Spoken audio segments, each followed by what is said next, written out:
What's up, Make Pop Music? It's Austin here from Austin Holt Audio and Visual and Make Pop Music, and we're back with another video for you guys. And for today, I wanted to talk about something that I've been seeing going around a lot lately, and that's the JZ microphones. I've been seeing them on YouTube videos, I've been seeing tons and tons of posts on Facebook and Instagram about them, and I was really intrigued because these mics are super interesting looking, they look wild, and then I've also just been hearing really good reviews from people that I just admire and respect, so I wanted to try one out for myself and let you guys know how it is because the price point is right for a lot of us. So I want to give you guys my honest opinion. JZ actually did reach out to me and they provided me with a JZ BH2, which is what we're going to be reviewing today. So even though they've provided it, this is not sponsored, this is my honest opinion. I can say whatever I want about it. So I kind of want to show you guys some ins and outs, show you what I'm using it for, show you kind of how I'm processing it, and then just kind of give you my honest opinion and my honest feedback of the mic overall. So we're going to hop into the session in a little while and take a listen to the mic just straight into my DAW through my Apollo, and then we're going to take a listen to like a really quick 5-minute vocal mix that I did on it, just so you can kind of hear it with absolutely no processing and then with just pretty basic processing.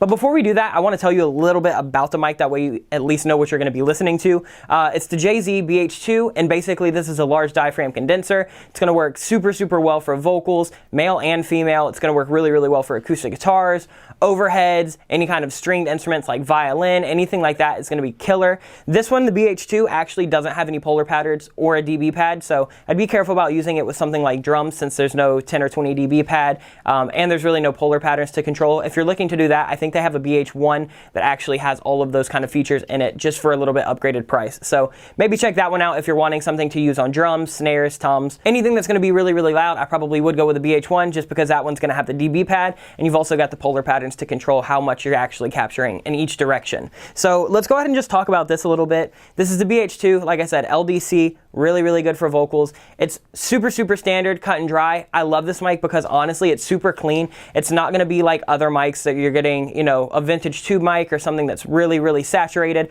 The saturation curve on this is very minimal, if any, and the EQ on this is pretty minimal. We've got a little bit of boost in the low end and a little bit of boost in the high end, which is perfect for stuff like vocals, especially female vocals like mine that are a little thinner and a little brighter.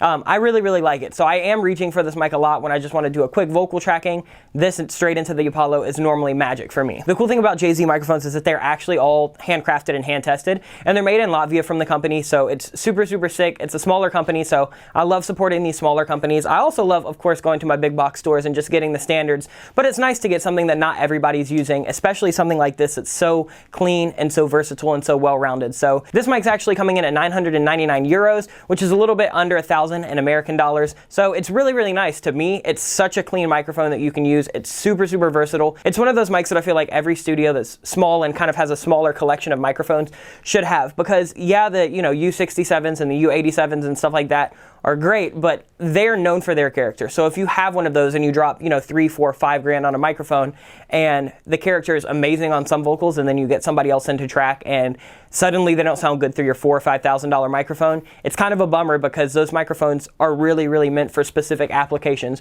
where something like this, you can really use it for anything. It's going to sound solid on every voice, it's going to sound solid on every kind of instrument, granted that it's not going to clip on something like a drum, but other than that, I think that this is a really good, like $800 to $900 in American dollars that you can spend on a microphone and still be able to use it in every session if you need to, want to, or have to. If you want to read more about this mic, just go to their website. We're going to link that in the description. That way we don't have to spend forever talking about all the different technology and terminology and everything behind the microphone. So go to the website, check it out. They have some really sick stuff in it. High quality hardware, high quality technology in it. So definitely go read up on it. But without further ado, let's actually go in and do what really matters. Let's take a listen to the microphone with no processing, and then I'll show you with a little bit of processing. And I've picked a song where we kind of have all different kinds of dynamic areas. So let's just go ahead and hop in. All right, so now that we're actually into my session, there's a couple things that I want to do. I want to kind of show you what the mic sounds like straight into my Apollo, no other preamps, no compression, no EQ, no nothing, just a JZ BH2 into an Apollo Twin into my computer.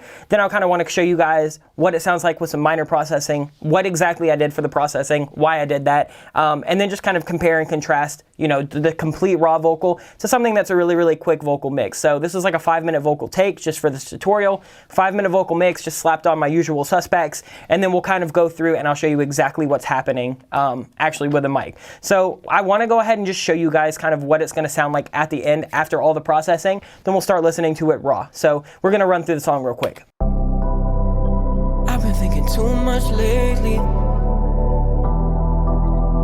just praying you could come and save me. Whoa. feel like I'm suffocating. Sinking to the bottom, don't know if I can keep on waiting. Always running with the wrong crowd. Fake friends, bad habits, and they talk loud. Always caught up in the drama, but I never even wanna answer it. Never hit them with a call out. Yeah, I'm sick of feeling all alone. So many people in my phone that I don't even really know. I'm looking for serenity. So baby, be my remedy. Too many friendly enemies. They're taking every piece of me. Awesome. Excuse the rough demo take, but it'll suffice for what we're gonna go over. Let me go ahead and turn off everything and we'll start listening to what this sounds like completely raw. So you can see it's nothing out of the usual for vocal processing, just got some auto-tune, and then we'll kind of run through everything as we go. So here's what it sounds like straight in. I do want to preference that my room kind of has this build up between like 220 and 350 hertz. So everything sounds boxy in here. So if you're hearing some low mid issues with this mic, it's not just this mic. Literally any mic that I'm using is going to have tons and tons of low mids that I'm going to end up having to cut. So with that said, let's go ahead and take a listen. I've been thinking too much lately. Just praying you could come and save me. Whoa. I feel like I'm suffocating. Sinking to the bottom, don't know if I could keep on waiting. Always running with the wrong crowd. Fake friends, bad habits, and they talk loud. Always caught up in the drama, but I never even wanna add to it. Never hit them with a call out. Yeah, I'm sick of feeling all alone. Too many people in my phone that I don't even really know. I'm looking for serenity. So baby, be my remedy. Too many friendly enemies. They're taking every piece of me. Cool. So let me just kind of explain what's going on with this mic, specifically in the top end, because to me, this top end is super, super, super smooth. So the reason that I really, really like the JZ mic, specifically the BH2 that I'm using, is because typically when you're getting into more expensive mics, you start getting into tube mics and more expensive FET mics that are really known for their character, right? So if you use a U67 or a U87, especially when you start belting it and driving it, you're gonna get a lot of different saturation curves, you're gonna get a lot of tone, and sometimes that's a really, really beautiful thing, and then other times it's just not at all what you need. So, you know, you have your $4,000 microphone not working on somebody because they're just absolutely belting, or on the other end, they're just absolutely whispering, and then you're honestly a little bit screwed with that. So the reason that I like the JZ microphone is because this is just super transparent. It's really, really flat. You can use it on pretty much any source, any kind of vocalist, any style. And typically you see some lower end mics trying to be flat, but they end up having problems like with the top end. So the top end is not super smooth. It's got some sibilance. Everything's just a little bit bright and kind of thin and tinny. So that's the reason that I just kind of love this mic. You're still getting the cleanness and the tightness of some mics that are claiming to be more transparent. But you know, if you're going up in price point a little bit, you're gonna get better technology in it, and you're actually gonna get specifically tighter low end and smoother top end. So like I said, there are some low mid issues in my actual room, but other than that, I think that this mic sounds super sick. With the wrong crowd, fake friends, bad habits, and they talk loud. Always caught up in the drama. Top end is there, but it's still really, really smooth and easy to control. So I'm just gonna turn on auto-tune and some of the sends.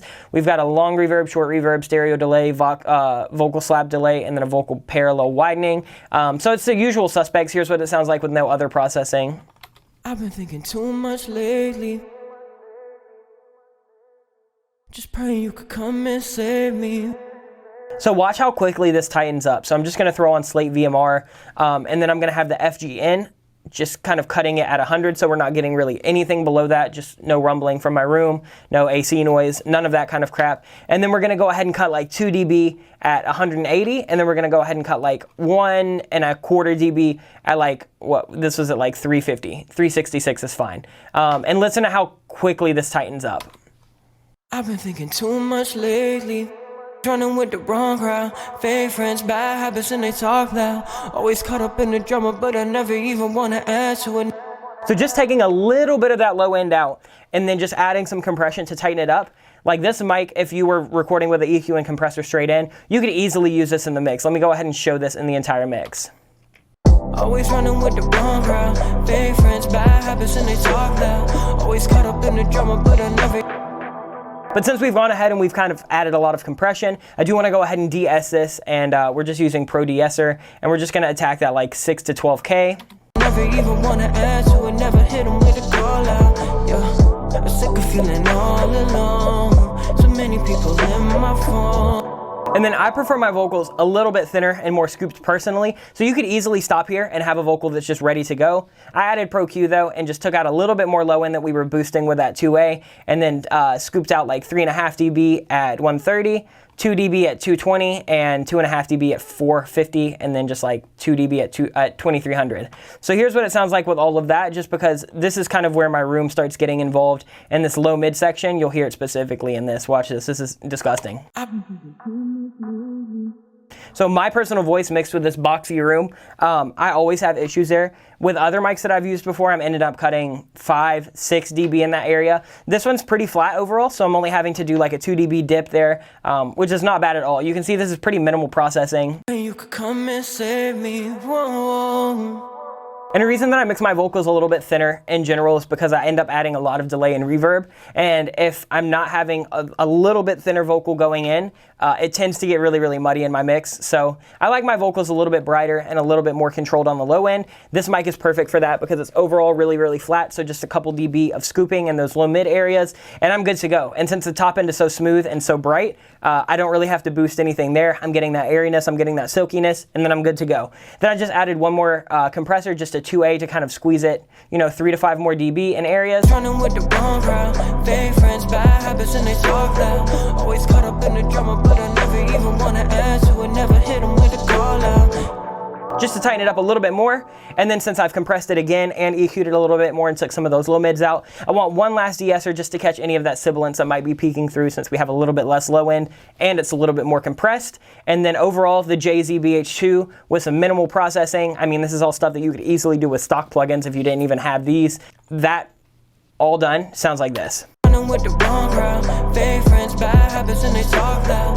Always caught up in the drama, but I never even wanna answer it, never hit him with a call out. Yeah, I'm sick of feeling all alone. So let me go to the section where I start belting so you can hear how it really, really helps control some of this top end that you would typically get from belting. So we're not gonna get a lot of that like saturation. We're not gonna get any like, small distortion in there. It's gonna sound super clean. And to me, I love this specifically for this song. I'm looking for serenity. Oh, so baby, be my remedy. Oh, too many friendly enemies. They're taking every piece of me.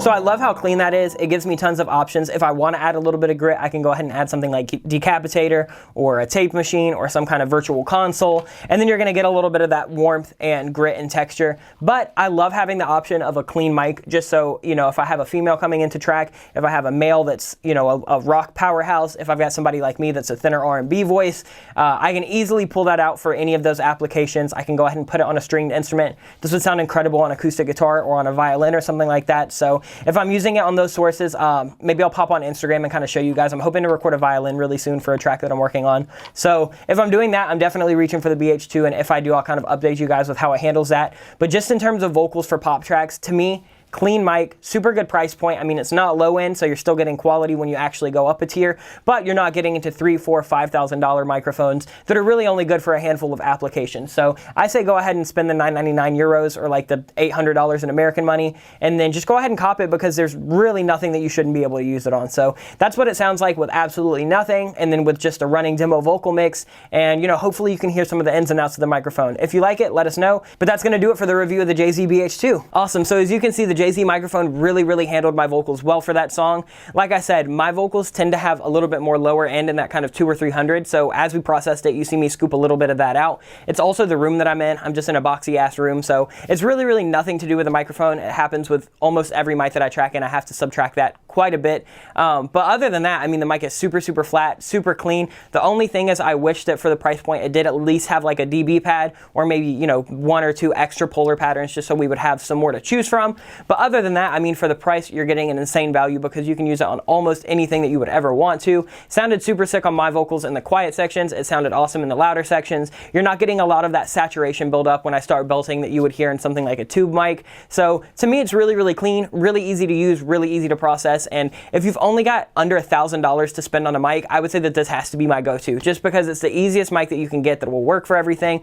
and you'll get your most value out of it. So I definitely recommend. Like I said, go check out JZ. They're not sponsoring this video, but I do appreciate them reaching out and just wanting my honest opinion. Let me guys know what you've used from them. I know a lot of people in the community have tried it, so if you've used it and loved it, let us know. Let us know also what other JZ mics you've used, because we just did the BH2, but they've actually got a small fleet of others. So if you did enjoy this video, please make sure you like, comment, and subscribe. It really helps us out. And let us know what videos you want to see in the future. We really like to listen to y'all's feedback, and we try our best to do the videos that y'all specifically want to see, just because that's why we're doing this. Like I said before, if you want to read more about the mic, go check it out, link in description.